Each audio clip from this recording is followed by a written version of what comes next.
Colts Talk presented by Prize Picks. Be sure to use code HMA to get $50 in lineups when you play your first $5 lineup.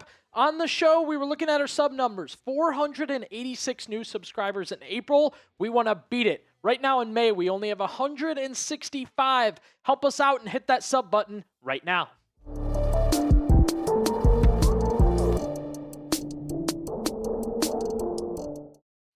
We got some brand new Indianapolis Colts roster rumors, some changes we could see, some things to watch on the Colts roster, everything going on here in the offseason. So we will jump into two specific areas and some names to look at and keep an eye on and discuss overall roster-wise for the Indianapolis Colts. But first, I did want to offer you guys a little bit from ESPN. They dropped free agency grades on some of the NFL's biggest contract this past offseason. It was mainly based off the idea that the Steelers just signed Aaron Rodgers. People debating like, hey, Aaron Rodgers for $25 million coming up. Well, Danny Dimes landed on that list with his new contract from this past offseason. So, of course, ESPN had to grade it. They gave the Jones contract a straight B. Coming off, look, we all know what kind of happened last season. Good, injured, out for the rest of the year, so left Colts fans wanting more overall. The deal, 2 years, $88 million. There is an opportunity with incentives to get up to $100. Jones will get a guaranteed $50 million in the first year. Right away, signed it. Here's $50 million, no doubt about it, for Daniel Jones. And again, ESPN giving the grade of a B for the Daniel Jones 2-year, $88 million contract. One more time, $50 million right away for Danny Dimes. The thought behind it, here's what ESPN had to say. Had Jones insisted on a higher level of guarantee, Indianapolis would have been advised to limit the downside and have him play on the transition tag. But this is a middle ground that works for all parties.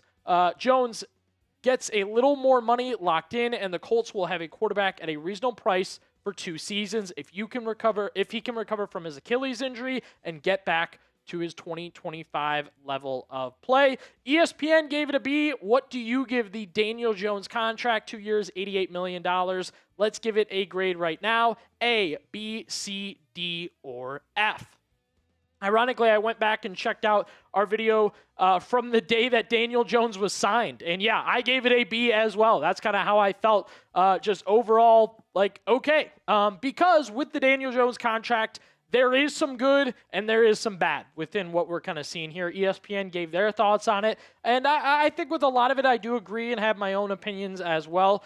First things first, if you remember, they were placing the transition tag on Daniel Jones. That was going to be like a 1 year, see who could match it, $30-something million, buys you a year to figure things out.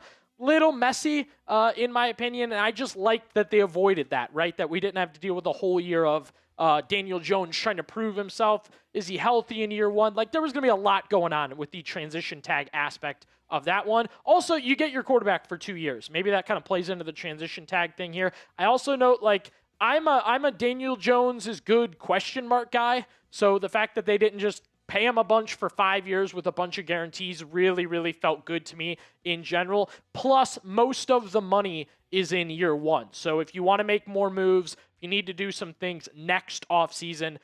Most of that money guaranteed, given, and Jones has it. Now, there is bad, of course. Like I said with this contract, you're giving somebody $50 million after an Achilles tear and a broken fibula, and then you gave him a guaranteed $50 million, right? 88 over 2 years. That's kind of a downside, right? That's a risk in a way. And the transition tag was less. You could have just done 1 year for $37 million, close to 40, but you gave him 50 instead for this upcoming year. So you have the good, you have the bad. They gave him a B at ESPN. I gave him a B at ESPN, I gave him a B in general. Look, I'm thinking the B grade for Daniel Jones and his contract. Probably the wording I would use, perfect. All right, I have been seeing you guys get excited about seeing Colts games in person, and because the schedule is finally out, I want to give a shout out to the sponsor of today's show. That is SeatGeek. You can use code CHAT right now, chat10 for 10% off your next set of tickets on SeatGeek. The MLB is in full swing right now. The NBA and NHL playoffs are here, and the NFL schedule, like I said, is out, along with the fact that you can get your World Cup tickets on SeatGeek. I know when my friends are looking to get tickets for any event, I recommend SeatGeek. I know we'll be using it for the upcoming season. People are really, really excited right now to use SeatGeek to get Colts tickets. And of course, I have a code for you guys. Whether you're a new or existing user, you can use code CHAT10 for 10% off your next set of tickets at SeatGeek. That is code CHAT10 to get 10% off any tickets with the promo code, again, CHAT10. Make sure you click the link in the description and download the app. That'll have the code automatically added to your account so you can use it later. Thank you, SeatGeek.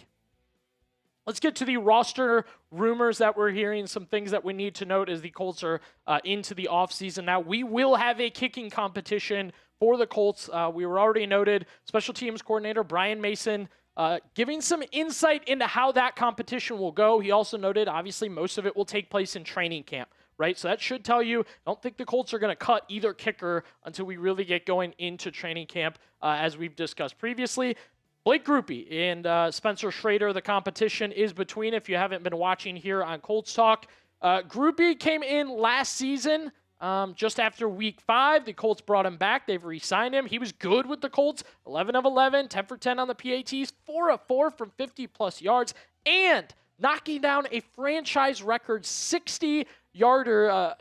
Things weren't working out with the Saints, and it's kind of crazy. They just brought Grupe in, and dude kicked the lights out, kicked really, really well, has fans really, really excited, and he was one of the first free agency moves the Indianapolis Colts made in the offseason, so I was not overly surprised to see Grupe brought back. The other end of things is Spencer Shrader, who also was very good for the Colts through 5 weeks last year. However, just a gruesome injury, ACL and MCL tear. He was kicking well, and he hit a career high last year, 52-yard field goal. Crazy. You have like 2 really good options at kicker, which is not often. It's usually like you have a rookie and then you have a vet that hasn't been good in a few years. Instead, you just got 2 really solid kicking options. Now, as I said, Brian Mason revealed a little bit about what the kicking competition will look like for the Colts. The first thing the Colts are going to go through and weigh and talk about performance and consistency throughout training camp. That's a situation where who's got the most made kicks? They're going to get equal opportunities. They're going to have consistent situations where they are under pressure a little bit. They'll go through confidence issues. They'll go through poise. They have a plan, attack to see who can perform and how often they can perform. Then there's situational weighing. And the term Mason used was they'll be charting kicks, right? Putting these guys in different positions. How far? How much pressure? Is it in camp? Is it in scrimmages? Is it in preseason games? And they'll be charting how each kicker did, how they looked in those different situations. They'll also be charting and looking at things like how close were they to missing? How close were they to making? Did they look rattled going out? And there's a lot going into the situations that these guys will be going through. And then, of course, accuracy and upside in general. Look, sometimes you go through all the stuff that's like, is he knocking it down the middle time and time and time again? Or is he just barely making / just barely missing? Also interesting from Brian Mason, he goes through these 3 reveals of how the kicking competition goes and then was just kind of like, yeah, also if we feel like one guy just has the best leg, that's it, right? You go through all that and then all that charting and situations preseason, and it's like, man, Grupe just has a powerful leg. That's what the Colts want. Bam, that's what they're going to do. So the kicking competition for the Colts, definitely going to be interesting to keep an eye on. My question for you guys, let's have a little bit of fun. Colts fans, I'm talking to you. What do you think the longest field goal you could make is? I'm talking to you, Colts fans. Think about it. You're on the field. We'll go no pads. What's the longest field goal you think you could make?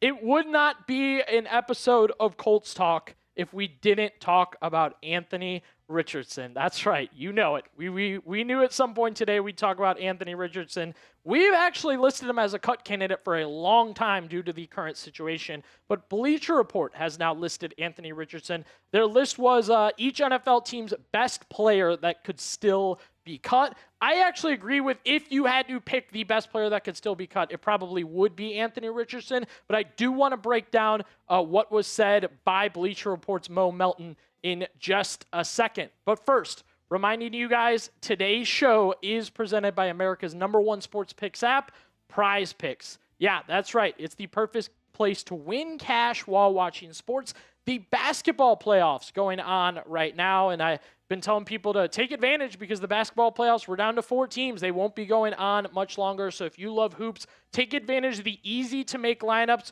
on Prize Picks where you just pick more or less on a few player stats and then lock in your lineup. Here's a football example. This is a season-long lineup for some of the rookies headed into the league. More on Kenyon Siddiq's receiving yards at 449.5. More for Jordan Tyson's receiving touchdowns at 4.5. And Caleb Downs, an interception and a half. We're going more on the former Buckeye for that one. Also, with the new social feeds feature, you can share Prize Picks with your friends and copy lineups with a single click. That includes me and producer Aiden Priest, who puts together great lineups all the time. You follow us on Prize Picks, tailor fade our picks, and get the picks before they even get posted on the show. Give me a follow at Billy_Beebe or at CSAP. We also have a new user offer for you guys. If you download the Prize Picks app today, the link in the comments and description, then use code HMA to get $50 in lineups. You'll get $50 in lineups when you play your first $5 lineup.